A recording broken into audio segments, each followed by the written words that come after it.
need to worry. The polling isn't good. And all of you probably know it. If you look at the polls, the younger you get on the demographic scales, the lower support for Israel is.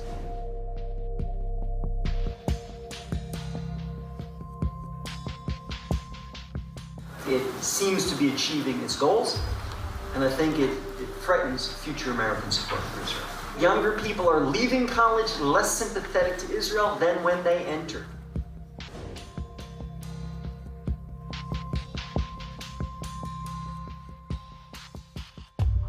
The first one is intel, intelligence, or data, or information. What we've done is mapped and analyzed the whole phenomena globally, not just the United States, not just campuses, but campuses and intersectionality and labor unions and churches. We started to establish a project called Israel Cyber Shield. This project is actually a civil intelligence unit that collects, analyzes, and acts upon the activists in the BDS movement, if it's people, organizations, or events. And we give everything we collect. We are using the most sophisticated data system, intelligence system in the Israeli market. Israel has used cyber sabotage. We suffered from intense denial of service attacks, hacking attacks on our websites. Israel decided to go on cyber warfare against BDS publicly. They said, we shall spy on BDS individuals and networks, especially in the West. We have not heard a peep from any Western government complaining that Israel is admitting that it will spy on your citizens. Imagine Iran saying it will spy on British or American citizens. Just imagine what could happen. We're giving them data. For example, one day, Sima's deputy is sending me a photo, just a photo in WhatsApp. It's written, boycott Israel on a billboard.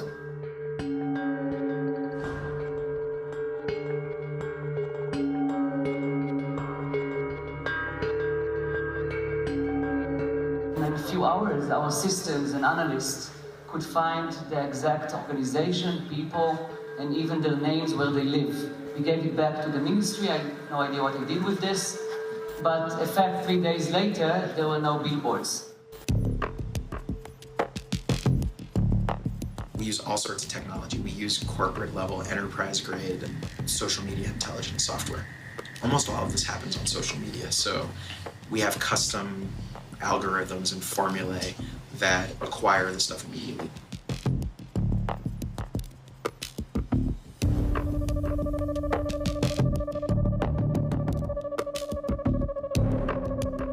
In terms of information sharing, we did add the Ministry of Strategic Affairs to our operations and intelligence brief, which kind of goes back to how do we get information about what's going on in American college campuses.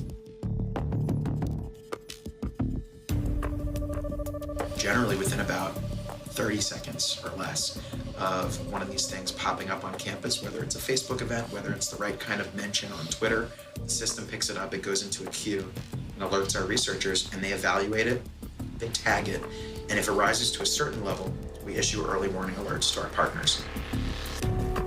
If China was doing this, if Iran was doing it, if Russia was doing it, there would be uproar. You would have Congress going after them, you would have hearings, you would have prosecutions. The question is, how does Israel get away with this?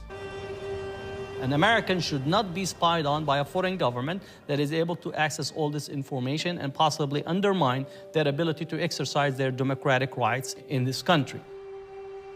So we're not dealing with amateurs. This is not an amateur work. We're dealing with a government that have a ministry at a ministerial level engaged in the systematic targeting of activists outside of its sovereign borders. The only way it's going to stop is if, somebody in the government points out this is illegal and we're not going to tolerate it. And if we do tolerate it, other countries are going to do it as well. There's a company called Census, S-E-N-S-U-S. It's very pricey though, We had to raise hundreds of thousands of dollars just for it. It's going to increase our discovery rate. We're discovering just about everything we need.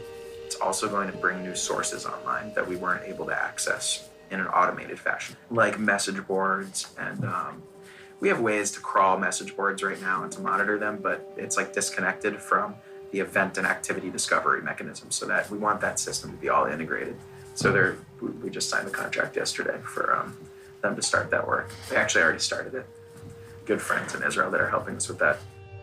You would think that since the United States has this special relationship with Israel and gives it so much largesse and protects it diplomatically at every turn and gives this assistance unconditionally, that the Israelis would do less spying here than other countries do. But on the contrary, what we see is that the Israelis are probably at the top of the list when it comes to foreign countries spying inside the United States.